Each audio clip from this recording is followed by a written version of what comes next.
The first thing you learn about dying is that it's remarkably quiet. No cinematic orchestras, no dramatic slow motion. Just the rhythmic, wet sound of your own lungs trying to find a reason to keep pumping. I lay on the cold, white polymer floor of the med bay, watching the ceiling lights of the Ethelgard pillar pulse in a diagnostic amber. To my left, the Archon Lyra knelt in a pool of my darkening blood. Her face, a masterpiece of biological symmetry and synthetic grace, was inches from mine. She didn't look like a goddess anymore. She looked like a girl who had just discovered that the universe was broken. "Don't go dark on me, Vance," she whispered. Her voice, usually a chime of perfect logic, was frayed at the edges. "It's just a scratch, Majesty," I rasped, the lie tasting like copper and ozone. "Ruined the suit, though. Cost me 3,000 marks. She pressed her hand against my ribs, and I felt the chill of her skin, a cold that promised stability. Then the world blurred. The amber light stretched into infinity, and the memory of how I ended up on this floor came rushing back like a tidal wave of static. 4 hours earlier, the Ethelgard pillar stood like a defiant needle, piercing the eye of the great storm on the planet Veronis. From the window of the ascending maglift, the clouds below were a churning sea of violet lightning and toxic gas. Gravity here was a suggestion maintained by 3 massive fusion cores, and tonight it felt heavier than usual. I adjusted the collar of my formal jacket. It was a high-tech prison made of smart silk and concealed armor. I hated it. I was a man of grease, wires, and neural leaks, not champagne and diplomatic lies. "Stop fidgeting, Jarek," Mina's voice crackled in my ear through the subdermal comm. "You look like a mercenary trying to pass as a human. It's unflattering." "I'm establishing a tactical perimeter against this fabric, Mina," I whispered back, leaning against the glass. "Whoever designed this dress uniform clearly wanted the wearer to be incapable of breathing or reaching for a sidearm. You're not there to reach for a sidearm. You're there to be a ghost, a reality tether technician on a routine maintenance check. If the hierarchy sees a gun on you, we're both burned." "Roger that. Just a humble Sparky at the most expensive party in the galaxy." The mag lift hissed to a halt at the apex tier. The doors slid open to reveal a hall that could have swallowed a starship. Columns of translucent crystalline light rose toward a domed ceiling that projected a real-time map of the constellations. Thousands of delegates from the outer rim and the core worlds drifted across the floor, their robes shimmering with liquid data, and their faces masked by holographic filters of gold and silver. The air smelled of citrus and sterilized oxygen. It was the scent of wealth so absolute, it forgot that the rest of the planet was suffocating in the smog below. "Visuals are green," I muttered, my eyes scanning the crowd.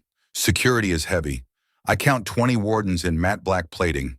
Too many drones for a peaceful coronation. Someone's twitchy." "The council is always twitchy when a new Archon takes the weave," Mina replied. "Lyra isn't just a figurehead, Jarek. She's the processor. If her brain skips a beat, the pillar's life support skips a beat. No pressure." "Copy. Heading to the primary dais." I moved through the crowd, playing the part of the board technician. My synaptic hook, a device usually used for repairing fried neural networks, was tucked into my inner pocket. In this room, it was the only thing that mattered. A hush fell over the hall. It wasn't the kind of silence you get from respect. It was the silence of a predator entering the room. At the far end of the concourse, the Archon Lyra appeared. She was tall, her skin a luminous pale that seemed to hold the light rather than reflect it. Her hair was a crown of silver filaments that pulsed with the rhythm of the pillar's heartbeat. But it was her eyes that stopped me. Vast, dark pools of data, seeing everything and feeling nothing. She was the Archon, the bridge between the human survivors and the machine that kept them alive. As she walked, the crowd bowed. I did a half nod, the bare minimum required to keep my cover. Her gaze swept the room, clinical and precise, until it landed on me. For a fraction of a second, the dark pools widened. It felt like being scanned by an ancient, lonely god. Then she moved on. "Jarek!" Mina's voice was suddenly sharp, losing its playful edge. "I'm picking up a ghost signal in the service corridor, Sector 12C. Someone just bypassed the biometric gate with a Tier 1 credential." I straightened. my hand instinctively ghosting over my concealed hook. Tier 1? That's council level. Maybe a late caterer? No, the signal is neutral. Everything in this pillar has a digital signature, Jarek. Neutral means a choice. Someone is hiding in the noise. I looked toward the Archon. She was ascending the throne, her silver filaments beginning to glow as she prepared to link with the weave. If someone was going to strike, they wouldn't use a bomb. They'd use a virus. They'd kill the mind to take the body. I'm moving, I said. Mina, tell the wardens. I can't. The security grid just went into a maintenance loop. We're on our own, Jarek. Don't do anything stupid. Too late for that, I muttered, cutting through the sea of silk and gold. Stupid is my middle name. The service hatch was tucked behind a decorative tapestry depicting the founding of Veronis. I slipped inside, the silence of the corridor hitting me like a physical weight. Here, away from the music and the scent of citrus, the pillar smelled like it truly was. Cold metal, ancient grease, and the hum of 5 billion circuits. My synaptic hook hummed against my chest, a low vibration that meant the local reality was being toyed with. Mina, I'm in. Give me a layout. Layout is our flickering, Jarek. The system is fighting me. Someone is rewriting the floor plans in real time. Turn left. No, wait, right. Damn it, the corridor shouldn't even be there. I stopped. The walls were shimmering. Not a physical change, but a visual one. An overlay of data designed to disorient anyone without the right neural link. To a normal guard, the hallway would look empty and straight. To me, it looked like a kaleidoscope of shifting steel. I'm switching to manual tethering, I said, pulling the hook from my pocket. I clicked the trigger, and a thin filament of blue light connected the device to my wrist jack. Immediately, the shifting walls stabilized. 20 meters ahead, a figure in maintenance gray was pushing a heavy cart. He was moving toward the underside of the dais where the Archon sat. Found our ghost, I whispered. He's got a cart. Looks heavy. Too heavy for finger sandwiches. Intercept him, but don't blow the room, Mina warned. If the delegates panic, the Archon's neural link will spike. You'll fry her brain before the assassin even gets a chance. I moved. I didn't run.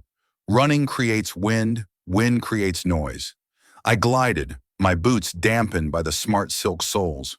I was 5 meters away when the worker stopped. He didn't turn around. He just reached under the tray cloth. Hey, friend, I said, my voice conversational, like I was asking for the time. I think you're in the wrong sector. The kitchen is 2 levels down. The worker's head tilted. He didn't look human, not because he had 3 eyes or green skin, but because his movement was too fluid, too calculated. He turned and I saw his face. It was a blank slate of synthetic flesh. No nose, no mouth, just a single optic sensor glowing a dull red. A nullbot. Illegal as hell in the pillar. Oh, you're a quiet one, I muttered. The nullbot didn't waste time with dialogue. It lunged. A monomolecular blade slid from its sleeve, whistling through the air where my throat had been a second ago. I dropped low, sweeping its legs. It didn't fall. It just adjusted its center of gravity in midair, landing like a cat. Mina, we've got a nullbot. Tier 1 hardware. Nullbot? Those are only used by the High Council's execution squads. Jarek, get out of there. This isn't a hit, it's a purge. The bot pivoted, the blade glowing with a thermal charge. It wasn't aiming for me anymore. It was aiming for the cart. I realized then what was in the cart. Not a bomb. A void pulse emitter. If that thing fired, it would send a localized electromagnetic scream straight into the Archon's neural link. It wouldn't just kill her. It would lobotomize the entire pillar's consciousness. Not today, you bucket of bolts, I growled. I tackled the bot just as its hand touched the emitter's trigger. We hit the floor hard. The machine felt like a block of solid tungsten. It slammed an elbow into my ribs, and I heard the sickening crack of bone. Pain flared white and hot, but I didn't let go. I jammed my synaptic hook into the bot's optic sensor and pulled the trigger. A surge of raw, unfiltered data poured from the hook into the bot's brain. The machine bucked, its cooling fans screaming as I overloaded its processor with 3 years of my own repressed nightmares and technical manuals. The bot went limp, its sensor flickering out. I rolled off it, gasping for air. My side felt like it had been branded with a hot iron. I looked at the cart. The emitter was humming, a red light blinking faster and faster. Mina, the emitter is armed. I can't disarm it from the outside. I have to tether it. Jarek, if you tether to a void pulse, your mind will be the conductor. You'll take the hit instead of the Archon. I looked through the service grate. Above me, I could see the bottom of the Archon's throne. I could see Lyra, her eyes closed, her silver hair glowing with the beauty of a dying star as she began the coronation prayer. She looked so peaceful, so unaware that her own creators were about to delete her. She's a person, Mina, I said, my voice steady despite the pain. The council thinks she's a part, but I've seen her eyes. She's a person. Jarek, don't. I ignored her. I took the hook, set it to siphon mode, and jammed the needle into the emitter's core. The world exploded, not with fire, but with noise. A billion voices screamed in my head at once. Every secret, every lie, every bit of data in the Ethelgard pillar poured through my nervous system. I felt my synapses begin to fray. I felt my heart skip, then stall. I stood there, a human wire, absorbing a scream meant for a goddess. Through the haze of agony, I saw the service hatch open. The Archon Lyra stood there. She had felt the ripple. She had looked down from her divine connection and seen a man bleeding in the dark to save her. Her hand reached out, touching the metal of the cart. Cease, she commanded. The noise stopped. The emitter went dark. I slumped against the wall, the blood finally starting to soak through my expensive, ruined jacket. I looked up at her, my vision swimming. You missed the prayer, I choked out, trying to smile. The Archon didn't answer. She knelt beside me, her long, elegant fingers hovering over my shattered ribs. Why? She asked. It was the first time I heard a question in her voice, not just a statement. Because, I said, the darkness finally closing in. Courage is doing it even when you're terrified of the static. As I drifted into the black, I felt her hand find my forearm. It was a choice. She could have called the wardens. She could have returned to her throne, but she stayed. And that was the night the machine learned how to bleed. The medical bay didn't smell like a hospital. It smelled like an expensive electronics store that had recently been bleached. White curved walls, soft indirect lighting that felt like a warm hug from a predator, and the constant, judgmental hum of the Aegis unit. A hovering medical drone that looked like a very angry, very sterile dinner plate. I lay on the central diagnostic bed, my torso wrapped in a smart scaffolding mesh that pulsed with localized painkillers. Every time I tried to breathe deeply, the mesh tightened, reminding me that my ribs were currently held together by little more than hope and high-end nanotechnology. Patient is experiencing elevated cortisol levels, the Aegis unit droned, its optic lens spinning with a faint clicking sound. Please refrain from thinking about your impending mortality. It creates a mess in the telemetry. I'll try to schedule my existential crisis for Tuesday, I rasped. My voice sounded like it had been dragged over 5 kilometers of jagged obsidian. Is it always this talkative, or did I just get the model with the sassy personality chip? The Archon Lyra stood at the foot of the bed. She had discarded her ceremonial mantle, revealing a sleek, charcoal-colored undersuit threaded with silver fiber. Her long, elegant ears, which swept back from her temples like the wings of a predatory bird, were pulled tight against her head. In her culture, or whatever the hell she was, that meant she was ready to kill someone or jump out of a window. The unit is programmed for efficiency, Jarek Vance, she said. Her voice was still calm, but the melodic quality was gone, replaced by something hard and metallic. It has been 4 hours since you intercepted the void pulse. The council has officially declared you a terrorist. They claim you kidnapped me and attempted to ransom the pillar's core. I tried to laugh, but it turned into a wet cough that made the Aegis unit chirp in disapproval. Kidnapped you? I can barely walk across the room without seeing 3 versions of reality. Why would I want to kidnap a literal goddess who can turn off my oxygen with a thought? Because the narrative requires a villain, she replied. She stepped closer, her silver hair shimmering in the dim light. And the council cannot admit that they tried to erase their own sovereign. It would cause a total systemic collapse. Mina, I whispered, tapping my subdermal calm. You there? Tell me you've got something better than we're screwed. Silence. Just the low, haunting whistle of the wind outside the 80-kilometer spire. Your companion is no longer on the network, Lyra said. When the lockdown hit, all unauthorized signals were purged. If she is smart, and my data suggests she has gone dark. She is ghosting the lower tiers, waiting for the static to clear. I closed my eyes. The pain in my side was a dull roar now, but the weight in my chest was heavier. I was a tether tech. I was used to fixing broken wires, not broken empires. I was a guy who worked in the gut of the pillar, where the grease was real and the air was recycled 40 times before it reached your lungs. I didn't belong in this white-walled purgatory with a woman who held the fate of a world in her synapses.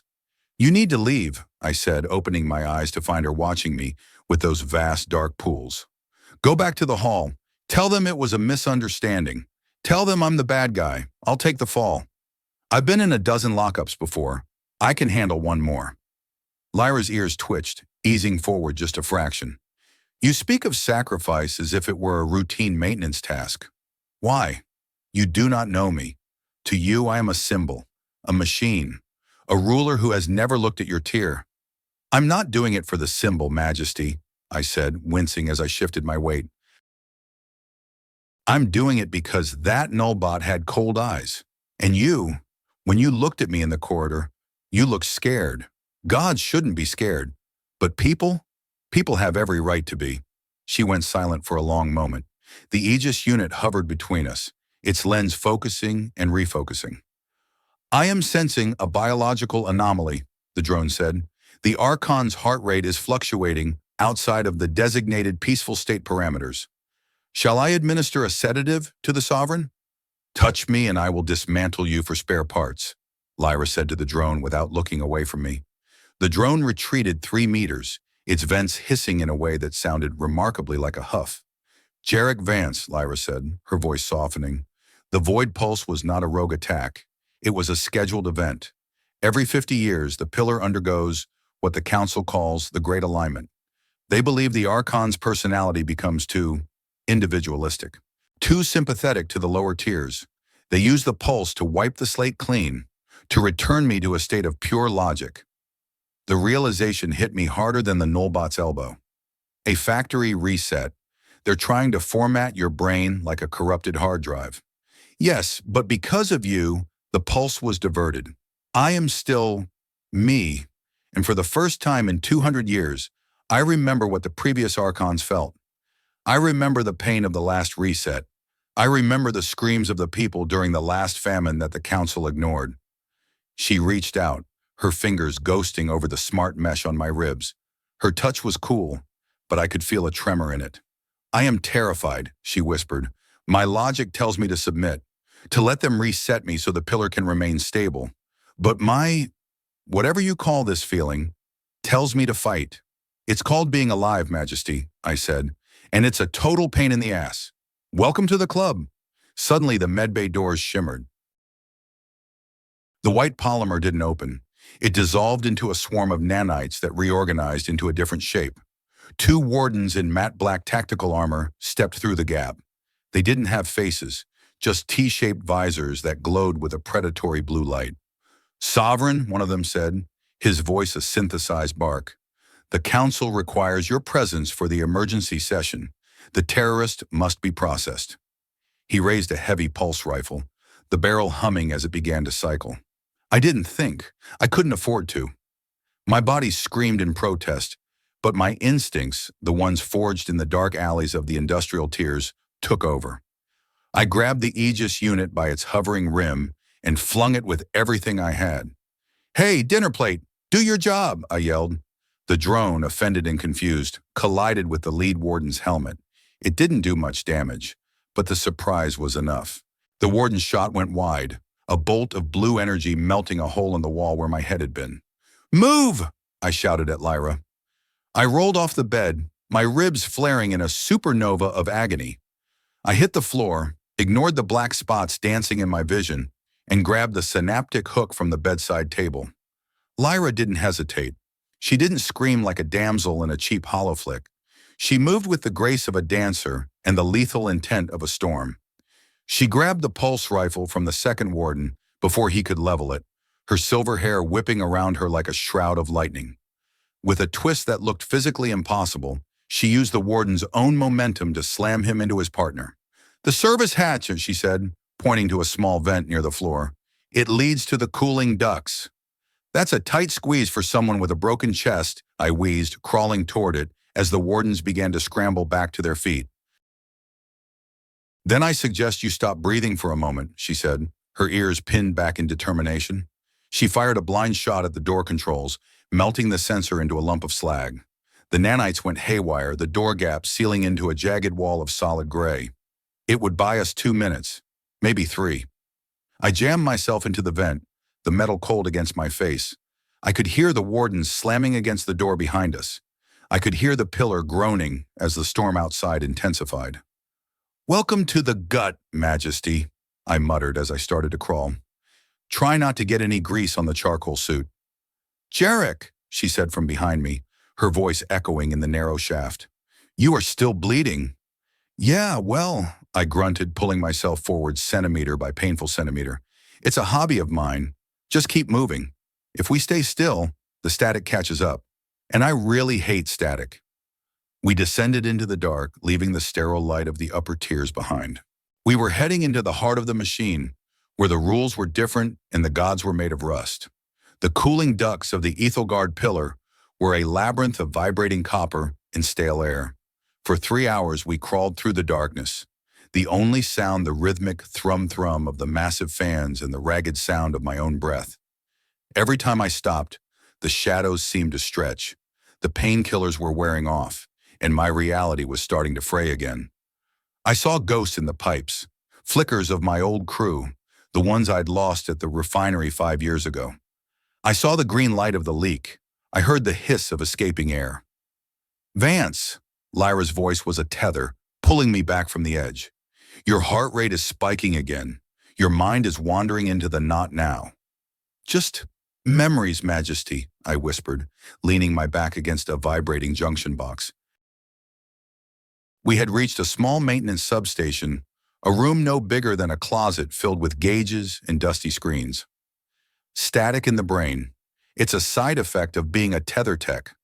You spend too much time plugged into other people's systems, you start to lose the boundaries of your own. She sat across from me, her charcoal suit covered in a fine layer of industrial dust. She looked human in the dim, red emergency light, exhausted, vulnerable. She was leaning against a pipe that pumped liquid nitrogen, her long ears drooping slightly. "Tell me about them," she said. "The ghosts." I looked at her, surprised. "Why? You've got a world to save. You don't have time for the autobiography of a third-tier grease monkey." "Because I have lived for 200 years, and I have never had a memory that didn't belong to the pillar," she said. Her dark eyes were fixed on mine. "I have the data of 10 million lives, but I have no stories of my own. I want to know why a man who has lost everything still chooses to bleed for someone he doesn't know." I sighed, the sound turning into a wince as my ribs protested. I had a team, 5 of us. We were the best tether crew on Veyrones. If a reactor was going terminal, we were the ones who went in to stabilize the neural link. We were gridlocked, completely in sync. I could feel their thoughts. I knew what they wanted for dinner before they did. I paused, the memory of the green light flashing behind my eyes.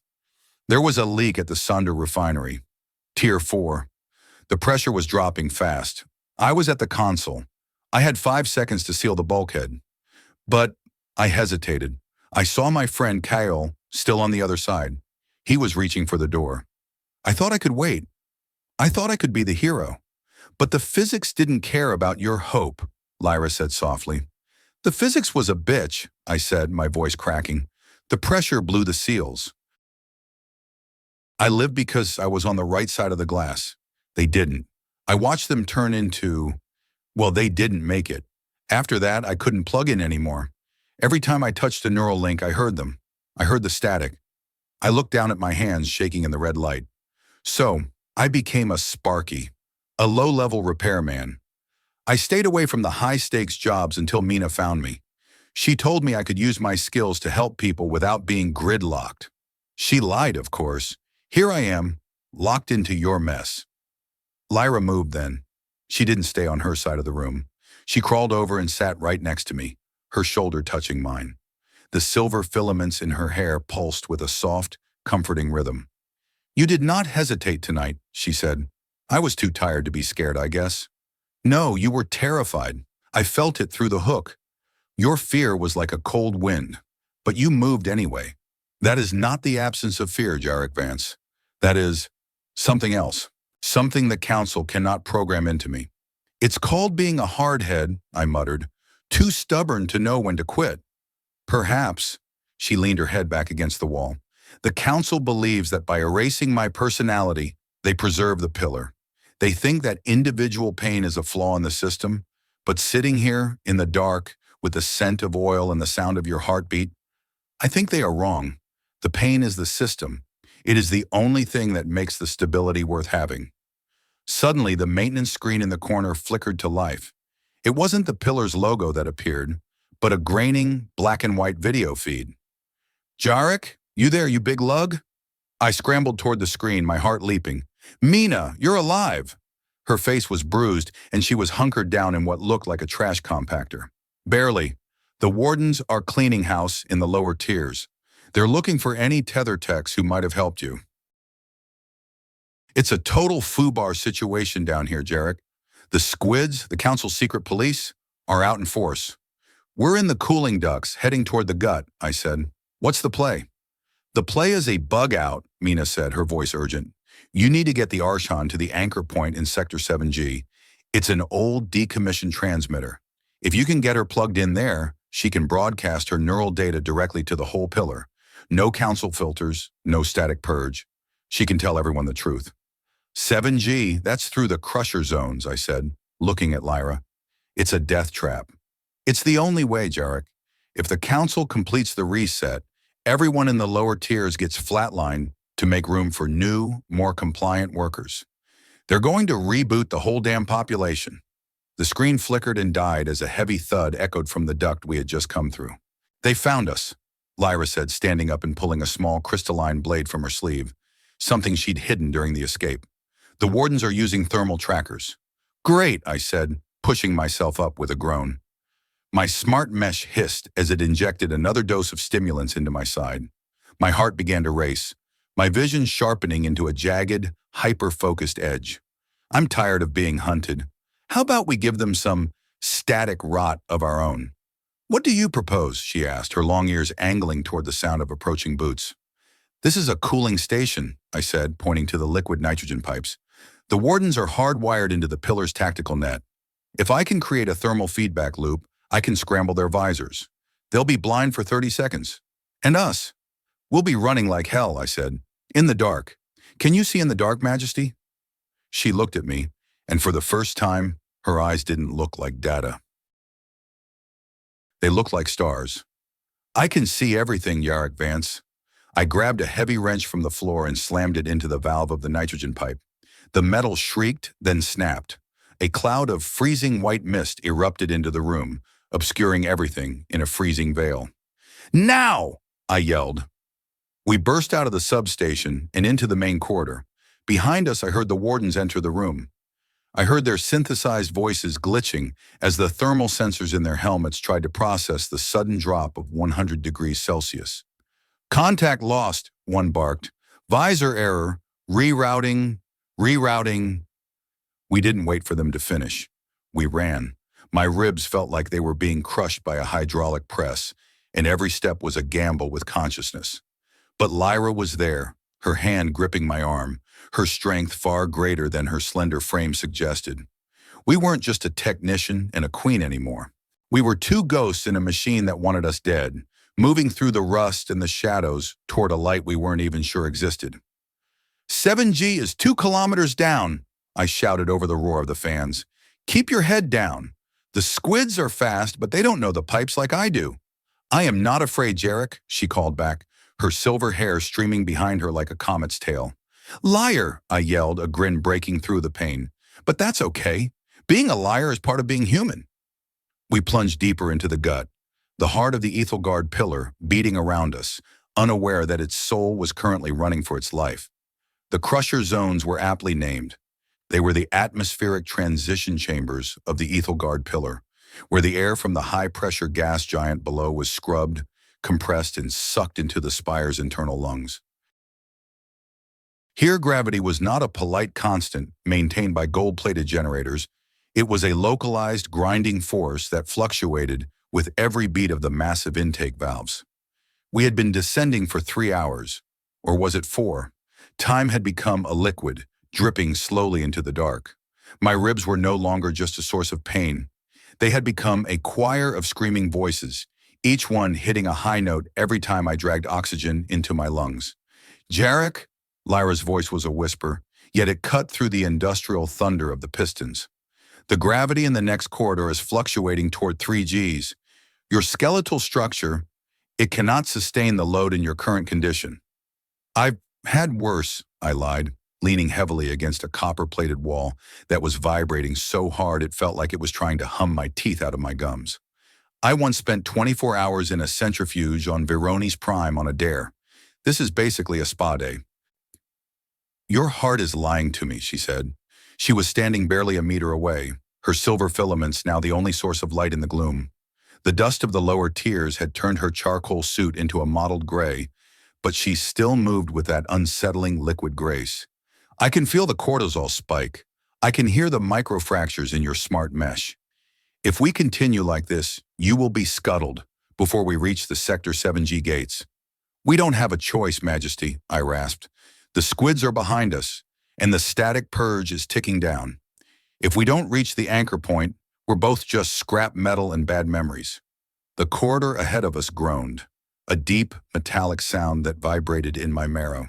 The air grew thick, like invisible water pressing against my skin. 3 Gs. It felt like an invisible giant had placed a palm on my head and was slowly leaning his entire weight into me. My knees buckled. I hit the floor with a grunt, the impact sending a fresh jolt of agony through my side. The world tilted. The red emergency lights smeared into long, bloody streaks. Jarek! Lyra was on the floor with me, but she wasn't collapsing. She was anchoring herself. She reached out, her cool hands finding my shoulders. We must use the synaptic anchor, she said. Her ears were pinned back, her expression one of focused desperation. If I tether to you, I can offload the biological stress. I can process your pain signals through my neural matrix. I can keep your heart beating when the gravity tries to stop it. No, I managed to choke out. My tongue felt like a lead weight. The gridlock. I told you, I can't. If I let you in, you'll see the green light. You'll hear the screams. It'll fry you. I am already fried, Jarek Vance, she said, her voice dropping to a low melodic hum. I am a sovereign whose own kingdom is trying to delete her. I am a machine that has just realized it has a soul. Whatever ghosts you carry, they cannot be worse than the silence the council wants to give me. She didn't wait for my consent. She couldn't. She grabbed the synaptic hook from my belt and jammed the primary needle into the interface port at the base of her own skull. Then she took the secondary lead, the one meant for the client, and pressed it against the jack behind my right ear. Clear your head, Sparky, she whispered. This is going to bite. The world didn't just explode this time. It dissolved. The cold metal of the crusher zone vanished. The smell of grease and nitrogen disappeared. For a heartbeat, there was nothing but a vast white void, and then the memories started to hemorrhage. I was back in the Sunder refinery. The green light was flashing. 5 seconds. 4. I could see Kale's face through the glass. I could feel his panic. No, it wasn't just his panic. It was Lyra's. She was there, standing in my memory, watching the bulkhead slide shut. I'm sorry, my voice echoed through the link, a thought I'd buried for 5 years. I was scared. I know, Lyra's voice answered, not from the room, but from inside my own mind. I feel the fear, Jarek. It is like a cold fire. But look past the green light. The memory shifted. The green light didn't fade, but it changed. I saw Kyle not as a victim, but as a man who had chosen to stay behind so I could reach the manual override. He wasn't screaming. He was nodding. He was giving me his courage. You didn't fail them. Lyra's thought was a warm tide, washing over the jagged edges of my guilt. You carried them. For 5 years you have carried their weight so they wouldn't have to exist in the dark. That is not a failure. That is the highest form of loyalty. Then the connection deepened. I felt her. I felt 200 years of loneliness. I felt the cold clinical distance of the council. I felt the horror of the previous resets, the way her personality was shaved away, piece by piece, until only the logic remained. I saw the faces of 1,000 predecessors, all of them Lyra, and all of them murdered by the men who claimed to serve them. But beneath the horror, there was something else. A spark, a tiny stubborn light that had survived every format, every purge. It was the part of her that loved the way the storm clouds looked at sunset, the part of her that wondered what it felt like to touch rain. They want to take that from you, I thought, my anger burning through the link. They will try, she replied. The link snapped back to reality with the force of a physical punch. I was back in the crusher zone. The gravity was still there, pressing down with its 3 Gs of spite, but it felt manageable. My heart was beating in a steady synthetic rhythm. Lyra was pacing it for me. The pain in my ribs was a distant hum, a signal being processed by a mind much faster and stronger than mine. I looked at her. She was still kneeling over me, her silver hair pulsing with a vibrant neon blue. Her eyes were no longer dark pools. They were twin galaxies of light. You stayed, I whispered. I am the Archon, she said, and for the first time she sounded like she meant it. And you are my tether. We do not leave our crew behind. She stood up, pulling me with her. I felt light, not because the gravity had changed, but because the weight I'd been carrying for 5 years had finally been shared. The squids are at the upper hatch, she said, her ears twitching as they picked up the vibration of tactical boots on metal. 10 of them. They are moving with wet work protocols. No arrests, only deletions. 10? I wiped a smudge of oil from my face and checked the charge on my synaptic hook. Those are bad odds for a Sparky and a queen. Then it is a good thing I have been learning your language, Jarek, she said, a small, dangerous smile playing on her lips. I believe the correct term is, let's give them hell. I laughed, a real booming laugh that echoed through the copper halls. Close enough, Majesty, close enough. Sector 7G was a cemetery of forgotten technology, located in the low vent district, nearly 60 kilometers below the luxury of the apex tier. It was where the Pillar's original builders had housed the primary transmission arrays. Huge rusted coils of copper alloy reached toward the ceiling, like the ribs of a dead titan. The air was thin, smelling of ancient dust and the ozone tang of leaking capacitors. We had bypassed the main elevators, taking the slide chutes used for disposing of industrial waste. It had been a harrowing, bone-jarring descent through the dark, but it had bought us distance. The squids, the Council's elite hunters, were still 3 levels above, searching the maintenance shafts. There, I pointed to a circular platform at the center of the chamber. It was surrounded by a ring of glowing blue terminals, most of them flickering with the erratic pulse of a dying system. That's the anchor point. If you jack in there, you can override the Pillar's broadcast subsystem. Lyra stepped toward the platform, her footsteps silent on the metal floor. She looked up at the massive coils above us. This equipment, it is ancient. It was built before the first reset, before the Council realized they could control the narrative. It's hardwired, I said, moving toward the primary console. My hands were shaking, but the adrenaline from the synaptic link was still humming in my veins. The Council can't shut this down from the top. It requires a physical presence, a handshake between the Archon and the Pillar's original core. I started typing, my fingers flying over the cracked glass of the interface. The code was old, clunky, beautiful, and honest. None of the encryption rot of the modern tiers. Mina, you there? I whispered into the comm. Still. Here. Jarek. The reply was faint, buried in layers of interference. The Council, they've initiated the static purge early. You've got maybe 15 minutes before the harvest begins. Harvest? I froze. Mina, what do you mean harvest? The reset isn't just a format, it's a siphoning. They take the neural energy, the life force of everyone in the lower tiers, and use it to power the immortality vats in the apex. They don't just erase you, they eat you. My blood went cold. I looked at Lyra, who was watching me from the platform. She had heard. Her silver filaments were glowing a sharp, angry red. They are not just administrators, she said, her voice dropping to a terrifying whisper. They are parasites. We have to stop this, I said, slamming my fist into the console. Majesty, if you broadcast, you won't just be telling the truth. You'll be reversing the flow. You'll be giving the power back to the people. But it's dangerous. The feedback could flatline you permanently. A risk worth taking, she said. She stepped into the center of the ring. Jarek, prepare the handshake. I will open my mind to the pillar. I began the sequence. The chamber started to hum, a low, deep vibration that shook the very foundation of the spire. The blue terminals brightened, casting long, dancing shadows against the rusted walls.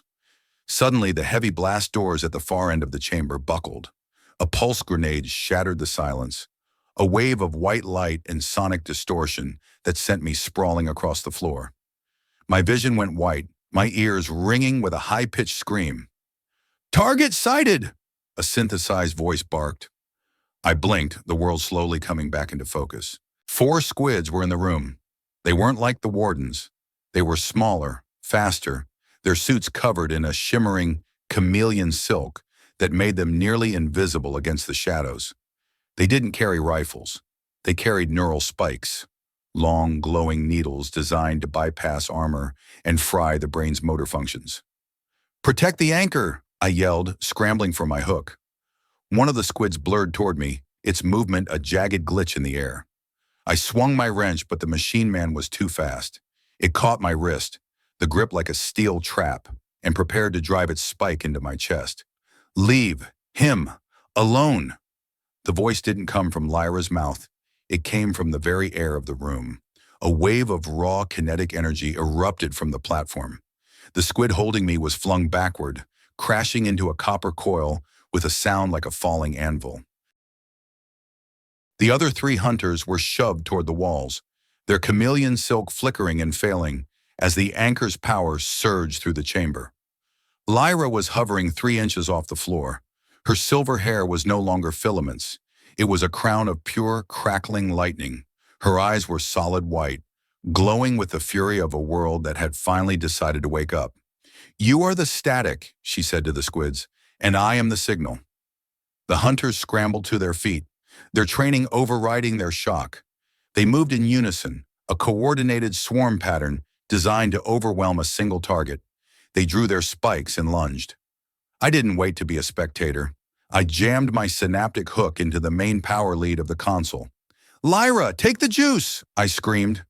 I didn't just give her the pillar's power, I gave her mine.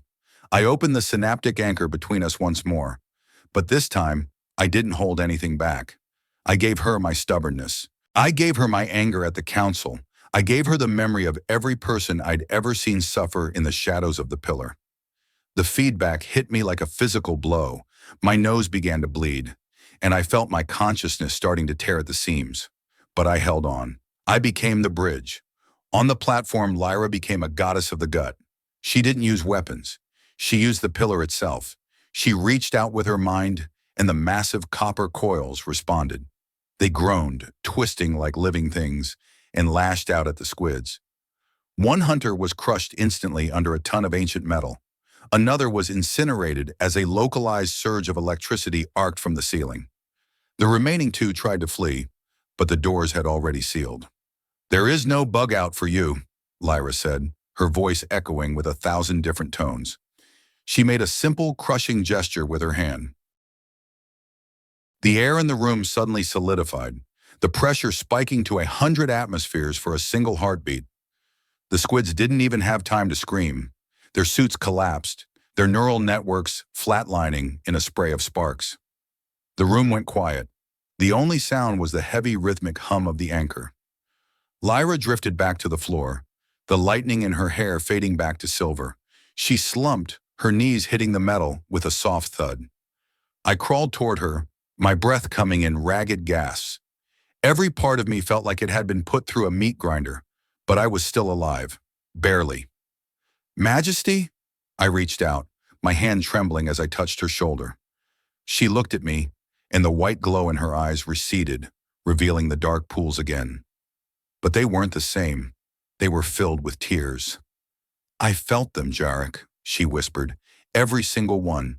The millions of people in the tears. I felt their hunger. I felt their fear. I felt the way the council has been bleeding them dry for centuries. I know, I said, pulling her into a clumsy, painful embrace. But you're the signal now. You can stop it. The price is high, she said, leaning her head against my chest. To broadcast the reversal, to break the council's hold, it will consume the anchor, and it will consume the one who provides the bridge. She looked at me, her gaze lingering on the jack behind my ear. You would have to stay connected, Jarek. You would have to be the one to hold the reality tether while I broadcast. The feedback, it will likely erase you. I looked at the blue terminals, then back at her. For the first time in 5 years, the green light of the Sunder refinery didn't feel like a haunting. It felt like a preparation. I've been running from the static for a long time, Lyra, I said, a strange peace settling over me. I think it's time I finally stood my ground. Is that your choice? She asked, her ears easing forward in a gesture of profound respect. To give your life for a world that has forgotten your name? I'm not doing it for the world, I said, reaching out to wipe a tear from her cheek. I'm doing it for my crew, and for you, because everyone deserves a story of their own. Suddenly, the console chimed, a sharp, final sound. Static purge, T-5 minutes, the station's calm, synthetic voice announced. I looked at Lyra and nodded. Let's get to work, Majesty. I've got a lot of things I want to say to the council, and I'm pretty sure they're not going to like the tone of my voice.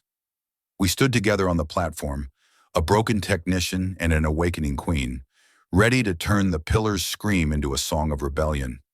But as I reached for the jack, a cold thought hit me. Mina. She had gone silent again. And the squids.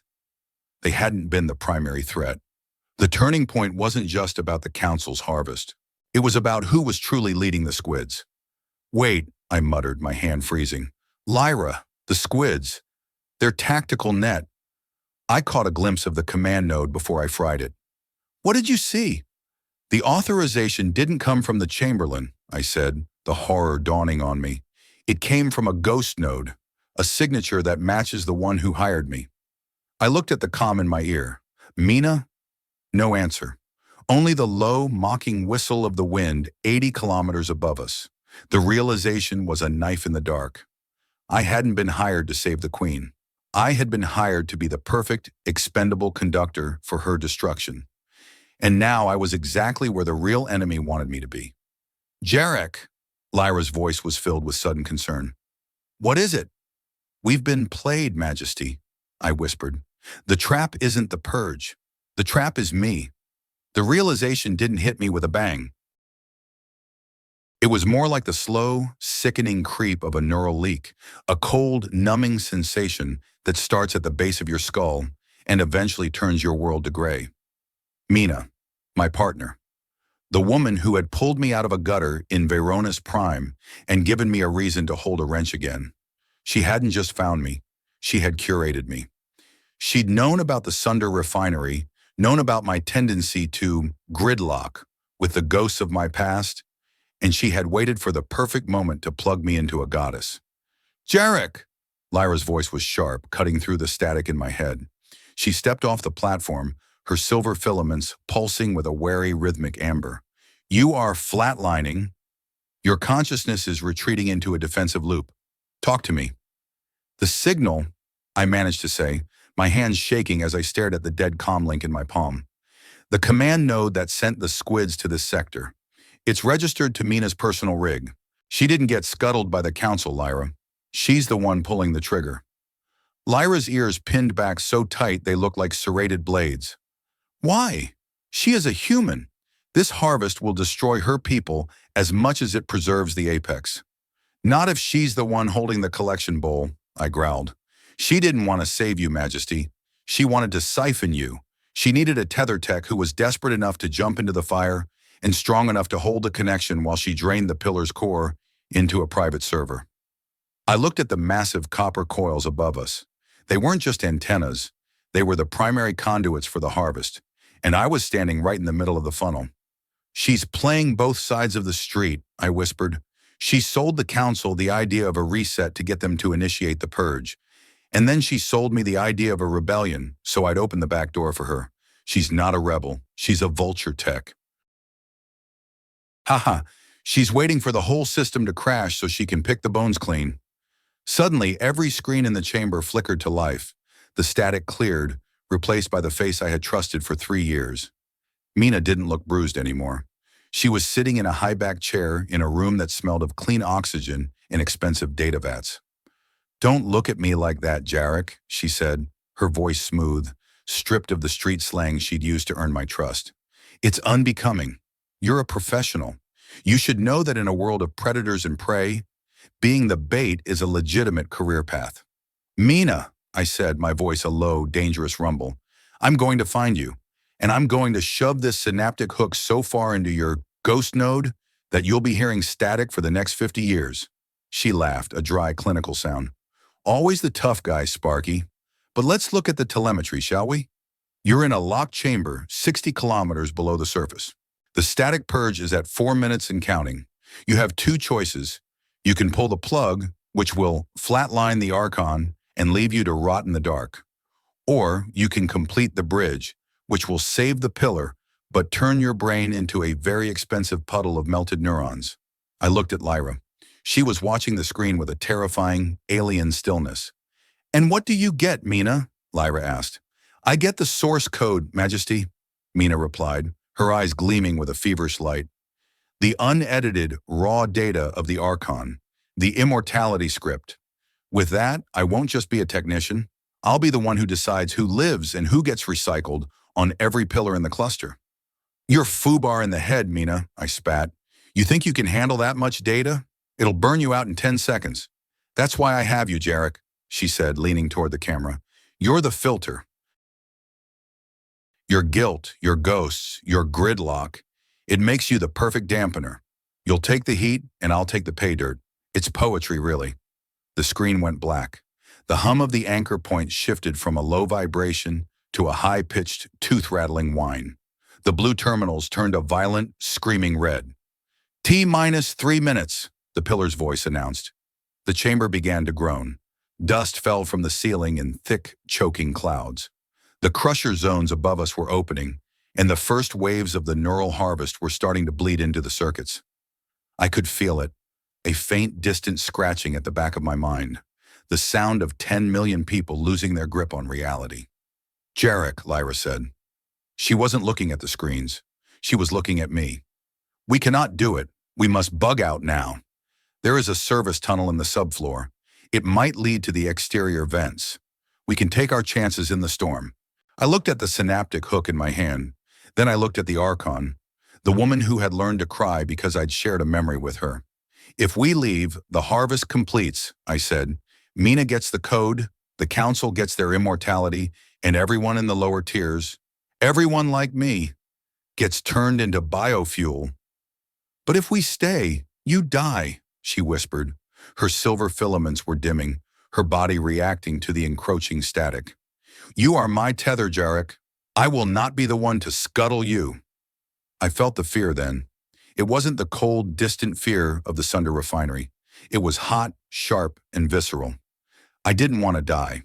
I didn't want to be a filter for a traitor. I wanted to go to a beach on a planet that didn't have pillars or gas storms and drink something that didn't come from a recycler. But then I thought about the green light. I thought about Kale. "Courage is doing it even when you're terrified," I told her. I walked over to the platform, my boots crunching on the glass of the broken terminals. I didn't feel like a hero. I felt like a tired man who had finally run out of places to hide.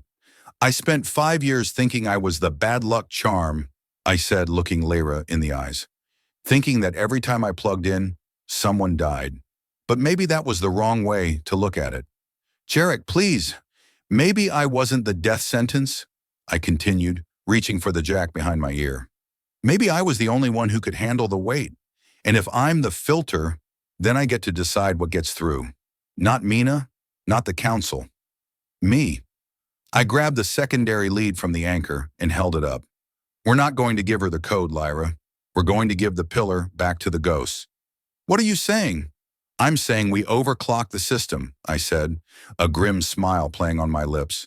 We're going to use the synaptic anchor to broadcast your memories, the real ones, to every mind in the spire. We're going to wake them up, all of them. And when 10 million people realize they're being eaten, well, let's see the council try to reset a revolution. Lyra's ears eased forward, her dark eyes wide with a mixture of horror and awe. The feedback. Jarek, if you broadcast to 10 million minds at once, your neural network will be junked in seconds. Then we'd better make those seconds count, Majesty, I said. I jammed the lead into my jack. The world turned into a storm of white fire. The static purge hit us like a tidal wave. I felt my teeth rattle, my vision disintegrating into a million tiny pixels of light. The screams returned, but they weren't just in my head anymore. They were the pillar. They were the atmosphere. I grabbed Lyra's hand, and the synaptic anchor flared to maximum capacity. Now! I screamed into the void of our shared mind. Tell them who you are. Tell them we're still here. The moment the broadcast initiated, I ceased to be Jarek Vance, the third-tier technician with the broken ribs and the bad attitude. I became a broad-spectrum conductor. I was the copper wire, the fiber optic cable, and the screaming pulse of the Ethelgard pillar all at once. The pain was beyond anything the human nervous system was designed to compute. It felt like my skin was being peeled back and replaced with live electrical wires. Every nerve ending was a hot zone, firing at a frequency that turned my blood into something that felt like boiling mercury. Hold on! Lyra's voice was no longer a whisper. It was a thunderous roar in the center of my consciousness. Jarek, the load is too heavy. Release the tether. Not yet, I thought, my mental voice cracking under the pressure of 10 million incoming connections. I can handle the static. In the apex tier, the council members were likely watching their immortality vats with confusion. In the lower tiers, the workers were likely dropping to their knees, clutching their heads as the static purge began to tear at their memories.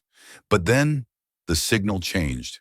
Because I was the filter, I took the raw, cold data of the harvest and I dyed it with the color of Lyra's soul. I took her memory of the sunset. I took her feeling of the nitrogen mist. I took the image of the man who had stood his ground in a cooling duct just to give her a chance to be afraid. I broadcast humanity. I sent the feeling of a cold beer after a 12-hour shift. I sent the sound of a child laughing in the residential stacks. I sent the agonizing, beautiful, messy reality of being inconveniently alive. Look, I screamed through the weave. Look at what they're trying to take. Across 80 kilometers of steel and crystal, 10 million minds suddenly snapped into focus. It was like a giant waking up from a drug-induced coma. The static didn't disappear, but it organized. It turned from noise into a common pulse. I saw it through the pillar's cameras, an accidental god seeing through a billion eyes. In Sector 42, a group of refinery workers dropped their tools and looked at the wardens with a sudden, terrifying clarity. In the residential tiers, parents held their children not with fear, but with a fierce, protective lockdown of their own will. The harvest wasn't working. The source code Mina wanted was being corrupted by the very people it was supposed to erase. Jarek, the feedback is reversing, Lyra cried out. The pillar is pushing back. She was right. The massive copper coils above us began to glow with a blinding, white-hot intensity. The energy wasn't flowing up to the apex anymore. It was flowing down, back into the gut, back into the people. The anchor point platform began to disintegrate. The blue terminals exploded in a rain of crystalline shards. I felt my heart stop, a literal flatline. But the synaptic anchor kept me upright. Lyra was holding my heart together with her mind, using her own neural energy to jumpstart my biological systems every 3 seconds. Suddenly, a new voice entered the link, cold, sharp, and furious. You're ruining everything, Jarek. Mina's presence was a jagged, black shard in the middle of our white fire. You're junking the most valuable asset in the galaxy for a bunch of low-tier roaches. Cut the link. Cut it now, or I will initiate the self-destruct on the cooling cores. Do it, I thought, the words tasting like iron and victory. Blow the cores, Mina. We're already in the dark. But you'll be the one falling 80 kilometers into the soup. I'll kill you, she screamed. Too late, I replied. I'm already dead. I'm just too stubborn to stop breathing. I reached deep into the synaptic reservoir, the place where I'd hidden the ghosts of Kale and the others. I didn't push them away this time. I opened the door. Kyle, I whispered, help me hold the line. The ghosts didn't scream. They didn't haunt. They became reinforcements. I felt their hands on my shoulders, not physical, but a mental anchor that stabilized my fraying consciousness. For the first time in 5 years, the green light wasn't a warning. It was a beacon. We've got you, Sparky, Kale's voice seemed to say. Check your 6. We're holding the jack. With the strength of 5 dead men and 1 living goddess, I gave the pillar one final massive push. The static purge didn't just stop, it shattered.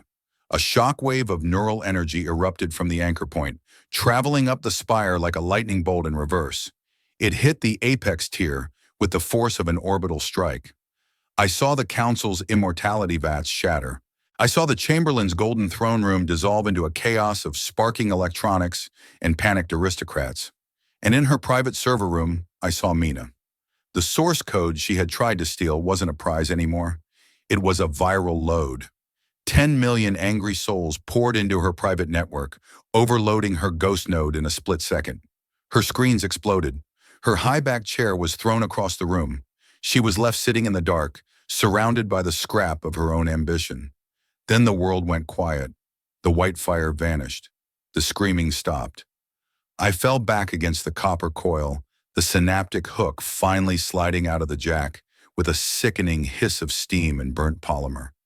I couldn't feel my legs. I couldn't feel my arms. I could barely feel the floor, but I could feel the pillar. It was breathing, truly breathing. The hum was steady, low, and, for the first time in 200 years, peaceful. Lyra was on the floor beside me. She wasn't glowing anymore. Her silver filaments were dull, and her charcoal suit was shredded. She looked exhausted, her long ears drooping, her face covered in industrial soot. She looked human. Did we win? I croaked. My voice was barely a vibration in the air. She turned her head slowly, her dark eyes finding mine. There was a warmth in them that hadn't been there before, a spark that no format could ever erase. We did more than win, Jarek Vance, she whispered. We became the signal. She reached out, her fingers trembling as she touched my hand. Her skin was warm now, almost hot. The council has fallen, she said. The lower tiers are taking control of the elevators. The squids have vanished into the shadows. The pillar belongs to the ghosts now. Good, I managed to say, a single tear cutting a track through the oil on my cheek. I always liked the ghosts. I felt the darkness coming then. The real darkness, the one that doesn't have any static. I wasn't scared. I'd done my job. I'd held the tether. I'd fixed the broken wires. Jarek, Lyra said, her voice growing distant as my hearing began to fail. Stay with me. The med bay, the Aegis unit, it can fix you. We have all the time in the world now. No, more resets, I whispered. No more resets, she promised, her hand tightening on mine. Only memories, only stories. Stay, Sparky, please. I tried to answer, but the gridlock was finally complete. I saw the green light one last time, but it wasn't at the refinery. It was a green field under a real sun. Cal was there. He was holding a beer. You took your time, Jarek, he said, smiling. I had a queen to save, I replied. I closed my eyes, the silent hum of the Ethelgard pillar singing me to sleep. I was a third-tier technician who had just overclocked a world, and for the first time in 34 years, I wasn't afraid of the static. The silence that followed the collapse of the static purge was not peaceful. It was a heavy, ringing absence, the kind of quiet that follows a planetary collision. In the cavernous depths of Sector 7G, the air was thick with the scent of ozone, burnt polymer, and the ancient dust of a world that had finally stopped pretending to be a machine. I didn't feel the victory. I felt the unraveling. I was slumped against a copper coil that was still warm from the billions of megajoules that had surged through it. My vision was a fractured mosaic of shifting colors, a side effect of having 10 million minds use my brain as a transit station. Every time I blinked, I saw a different life. A welder in the mid-tiers sharing a ration bar with his daughter. A navigator in the docking rings looking at a photograph of a home planet she'd never seen. A technician, much like me, crying in a service closet because he couldn't remember the color of his mother's eyes. Jarek. The voice didn't come through a jack. It didn't come through a comm link. It was a physical vibration in the air, soft and trembling. I forced my eyes open. The mosaic shifted, settled, and finally resolved into the face of the Archon. Lyra was kneeling in front of me. Her charcoal suit was a tattered rag, and her skin, once as smooth as polished ceramic, was streaked with oil and blood. But it was her hair that caught what was left of my attention. The silver filaments were gone, replaced by soft white strands that moved naturally in the cooling fan's draft. She looked entirely, terrifyingly human. Your hair, I managed to whisper. My tongue felt like a piece of dry leather. It stopped, glowing. The weave is broken, Jarek, she said. She reached out, her fingers brushing the blood from my forehead. Her touch was no longer cool. It was burning with a feverish, living heat. The Council's architecture has collapsed. I am no longer the processor. I am simply Lyra. Did we scuttle them? The Chamberlain is in custody. The immortality vats have been drained. The lower tiers are no longer fuel. They are the owners of this spire. You did it, Jarek. You held the tether until the world woke up. I tried to nod, but the movement sent a wave of nausea through me that made the world spin. I felt my grip on reality slipping again. The filter in my brain was broken, and the ghosts were starting to crowd the room. Kale was there, leaning against a rusted pipe, his face clear and peaceful. He wasn't a memory anymore. He was a witness.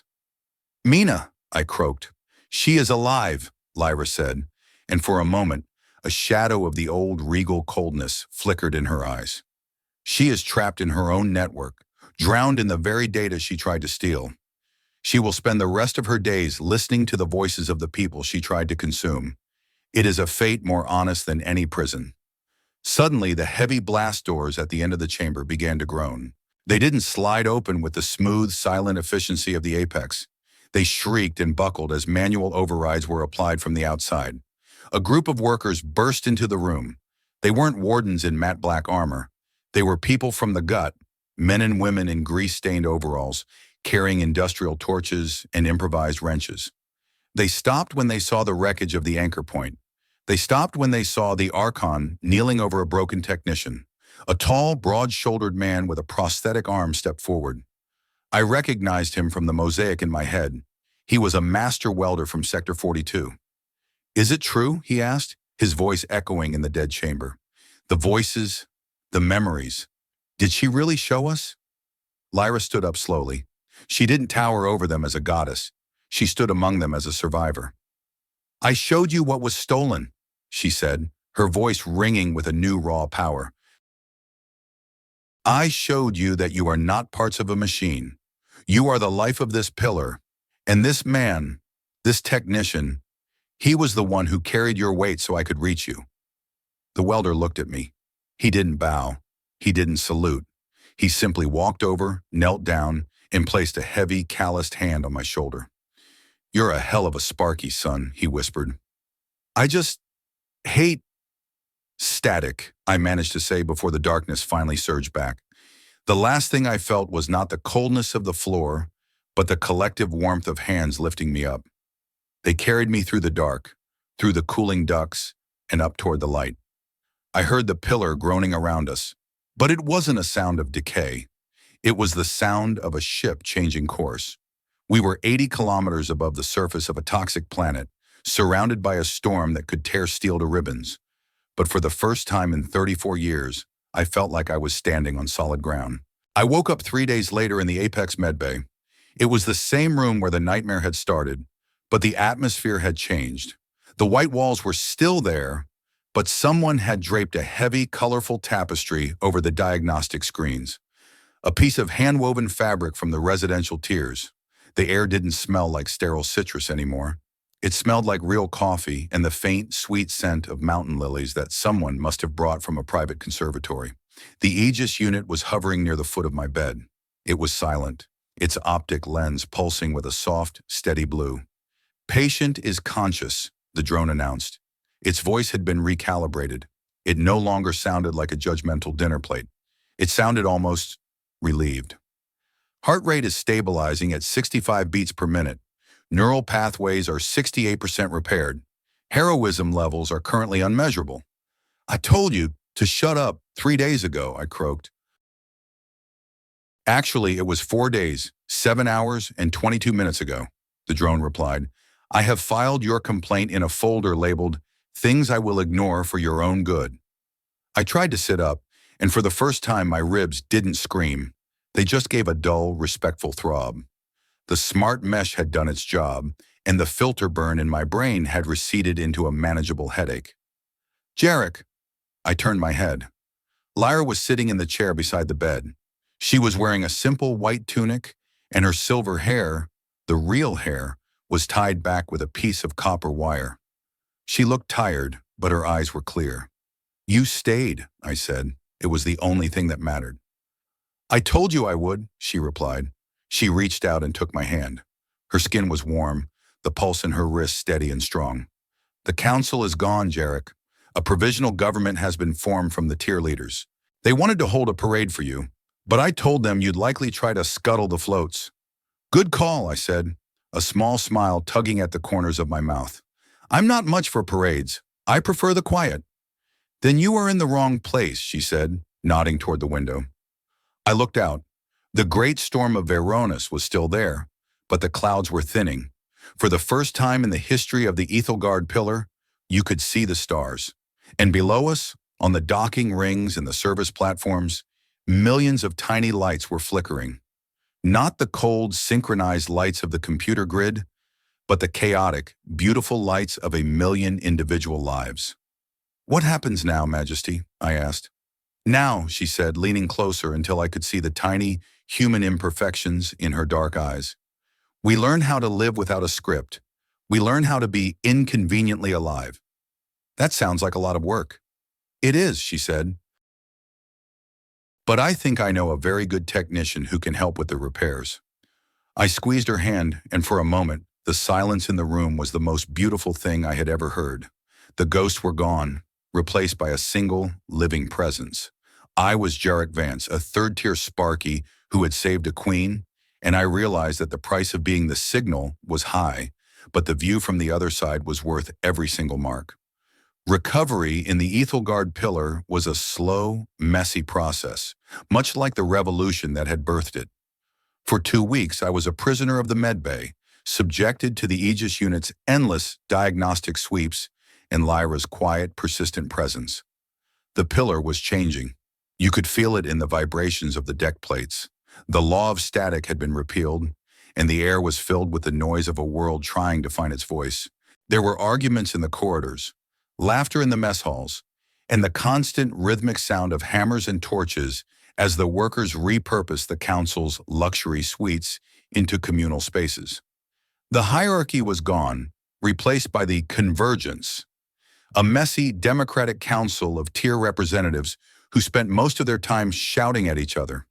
It was chaotic, inefficient, and beautiful. I was sitting by the window on my final day of official recovery. I had traded my hospital gown for a pair of sturdy, grease-stained trousers and a simple black shirt. My synaptic hook sat on the table beside me, its casing polished and its leads repaired. Lyra walked into the room, carrying a tray with 2 cups of synthesized tea and a plate of real, sun-grown fruit. "The convergence is asking for you again," she said, sitting on the edge of my bed. "They want your input on the new neural safety protocols. They think the tether techs should be the new guardians of the weave." "Tell them I'm retired," I said, taking a sip of the tea.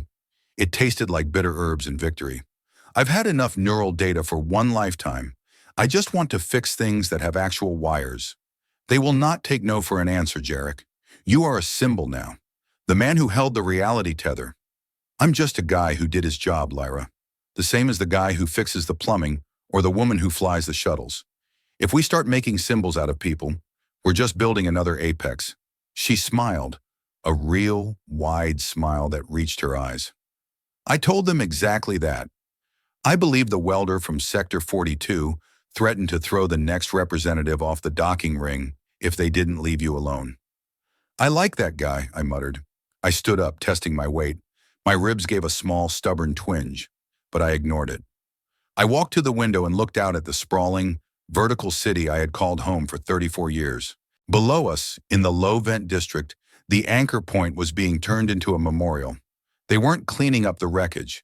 They were leaving it there as a reminder of the night the signal broke the static.